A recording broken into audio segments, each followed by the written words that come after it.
Beauty and the Beast memang senaja meletakkan watak LGBTQ untuk memberikan tribute kepada Howard Ashman, penulis lagu asal Beauty and the Beast yang secara terang-terangan mengaku sebagai LGBTQ.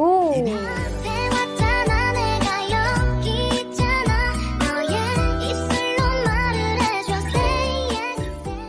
teman-teman semua, assalamualaikum warahmatullahi wabarakatuh. Apa kabarnya nih teman-teman semua? Semoga sehat selalu ya. Dan kembali lagi bersama aku Rizky. Tentunya kali ini kita mau lanjutin requestan dari teman-teman semua. Ini dari channelnya Kupi Kupi Go. Kemarin ada yang request, Kak coba nonton ini videonya Kupi Kupi Go yang 5 kartun yang diharamkan di Malaysia.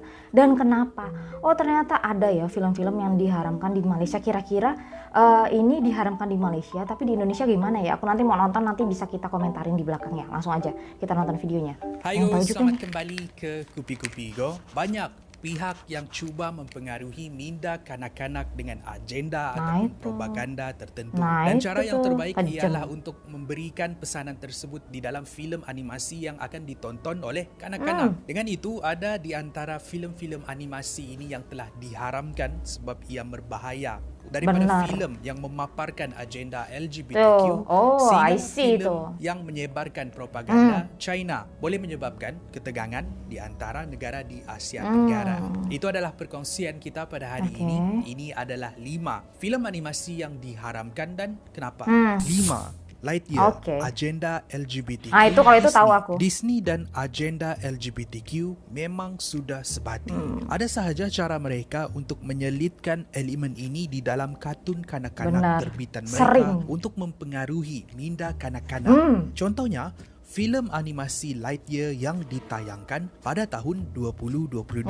Pada asalnya karakter utama Lightyear iaitu Buzz Lightyear berasal dari filem animasi popular Disney iaitu Toy Story. Karakter ini sangat popular di kalangan peminat sehingga ia diberikan filem animasinya sendiri dikenali sebagai Lightyear.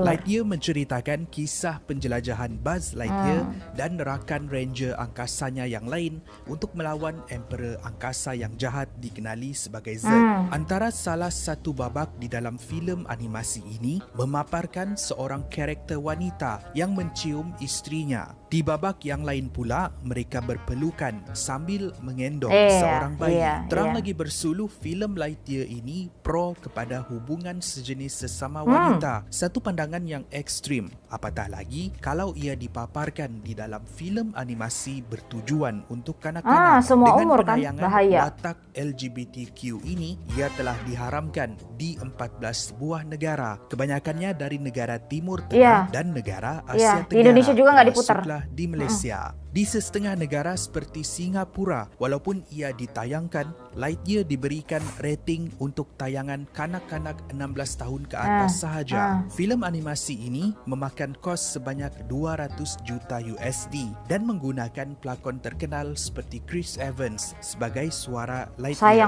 Walaupun begitu, ia kurang mendapat sambutan dan dilaporkan selama ia ditayangkan di pawagam, Lightyear hanya mampu mengaut keuntungan sebanyak 150 juta USD sahaja.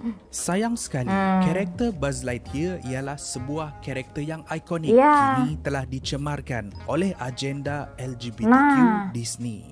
4. Prince of Egypt, lakaran watak yang menyinggung agama. Ini ialah sebuah filem animasi terbitan DreamWorks Studios. Sebuah filem animasi musical yang ditayangkan pada tahun 1998 menceritakan kisah Nabi Musa alaihissalam memimpin kaum Bani Israel semasa zaman pemerintahan Firaun Mesir yang zalim. Kisah ini diambil dari Book of Exodus ataupun Kitab Taurat. Bukan sahaja wajah Nabi Musa yang dilakar sesuka hati, tapi Tuhan juga dipaparkan di dalam bentuk cahaya yang berwarna putih dengan suara seorang lelaki. Parah banget.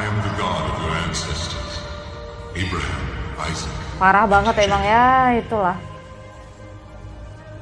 Ada juga babak memaparkan Nabi Musa alaihissalam yang memakai barangan kemas, tidak berbaju, hanya memakai shendit, iaitu sejenis kain singkat yang dipakai golongan berada Mesir pada zaman dahulu. Digambarkan. Di saat ini, Mungkin anda sudah boleh agak kenapa filem ini diharamkan. Ia diharamkan disebabkan oleh watak animasi yang secara terang-terangan memaparkan wajah dan perwatakan Nabi Musa dan juga Tuhan. Ini secara terang-terangan melanggar hukum agama Islam yang melarang wajah Nabi daripada dilakarkan dan digambarkan. Ini supaya tiada pemujaan terhadap penampakan golongan Nabi dan Tuhan yang boleh menjerumus kepada perbuatan syirik dan khurafat. Selain daripada itu, banyak fakta agama yang diubah oleh DreamWorks Studios yang boleh menyesatkan minda mereka yang menonton, khususnya golongan kanak-kanak. Filem ini disifatkan menyinggung penganut agama Islam, membuatkan ia diharamkan di kebanyakan negara Islam di seluruh dunia, termasuklah Malaysia dan Indonesia. 3. Abominable. Propaganda yang boleh mencetuskan perang. Abominable. There's a Yeti on my roof. Sebuah lagi filem animasi DreamWorks Studios diharamkan bukan sebab elemen agama, tetapi diharamkan sebab ia menyampaikan fakta dan propaganda yang kontroversi tentang politik dunia. Abominable ditayangkan pada tahun 2019. Aku pernah nonton soalnya. Menceritakan kisah tentang seorang budak perempuan yang bernama Yi ada di HBO. Shanghai. Ada satu ketika, seekor makhluk mitos Yeti bernama Everest tersesat di atas bumbung rumah Yi. Pada asalnya merasa takut, tapi lama-kelamaan mereka menjadi rakan baik. Yi dan rakan-rakannya iaitu Jin dan Peng berjanji untuk membantu Everest pulang ke rumahnya. Tapi pada masa yang sama mereka harus melindungi Everest sebab ada seorang lelaki berada yang mahu menangkap dia. Sekali pandang nampak seperti sebuah filem animasi kanak-kanak yang biasa, tapi ia menjadi kontroversi di kalangan negara di Asia Tenggara bila ada satu babak memaparkan peta wilayah negara China sehingga ke seluruh lautan China Selatan. Ini ialah kawasan yang dikenali sebagai Nine Dash Line. Untuk bertahun-tahun lamanya, kawasan ini diakui oleh China sebagai milik mereka. Tapi pengakuan ini ditentang sekeras-kerasnya oleh negara Asia Tenggara yang juga memiliki wilayah di situ, seperti Malaysia, Vietnam dan Filipina. Malah ketegangan ini semakin menjadi-jadi bila China membina pulau buatan di tengah-tengah Laut Cina Selatan dan mendirikan pangkalan tentera. Dengan memaparkan babak ini, ia seperti mengiyakan pengakuan dan tuntutan China terhadap kawasan tersebut, menjadi sebab utama kenapa kartun animasi ini diharamkan di Malaysia. 2. Itu ada di HBO loh tadi. Nah ini nih Barney ini kenapa nih? Kalau Barney ini zaman dulu banget ya. DVD-nya banyak. Kenapa nih si Barney ini? Anak 90-an yang nonton Barney. Watak dinosaur ungu ini popular di kalangan kanak-kanak 90-an. Ada yang takut dengan senyuman dan rupa bentuk dinosaur ungu ini. Ada yang suka dengan nyanyian dan mesej yang disampaikan. Untuk beberapa ketika, siri Barney and Friends ditayangkan di TV1 dan TV2 yang kemudian menjadi kegemaran ramai. Tapi pada tahun 1998, filem animasi yang bertajuk Barney Great Adventure diharamkan. Punca kenapa ia diharamkan tidak pula dinyatakan secara rasmi. Yang ada hanyalah spekulasi. Kononnya, Barney yang mengajak kanak-kanak untuk keluar dari rumah mengikut orang yang tidak dikenali dan bermain di luar adalah satu tabiat buruk. Tambahan lagi, pada waktu itu kes penculikan kanak-kanak semakin berleluasa. Tersebarnya kisah kanak-kanak yang diculik dan organ mereka diambil. Ini sebuah berita yang membimbangkan orang ramai. Ada juga spekulasi menyatakan yang Barney mempunyai banyak elemen fantasi yang berbahaya untuk minda kanak-kanak. Adakah pengharaman ini disebabkan oleh sentimen perfilman Malaysia sekitar lewat 1990-an dahulu? Adakah anda tahu kenapa filem animasi Barney ini diharamkan? Kongsikan dengan kami. Kalau aku nggak tahu sih Barney ini. 1. Beauty and the Beast. Ini kenapa nih Beauty and the Beast Filem nih? seterusnya bukan filem animasi, tetapi ia diadaptasi dari filem animasi Disney yaitu Beauty and the Beast. Ia tidaklah diharamkan, tetapi ia hampir diharamkan disebabkan mempunyai watak LGBTQ. Beauty and the Beast yang ditayangkan pada tahun 2017 menceritakan kisah seorang wanita yang bernama Bella jatuh cinta dengan seorang putra yang sombong dan angkuh. Putra ini tidak nampak seperti manusia biasa, tapi dia mempunyai rupa raksasa yang hodoh, bertanduk seperti kerbau. Ini disebabkan dia telah disumpah menyerupai seekor raksasa. Hanya dengan menemui cinta sejati iaitu Bella, barulah sumpahan ini dapat dibatalkan.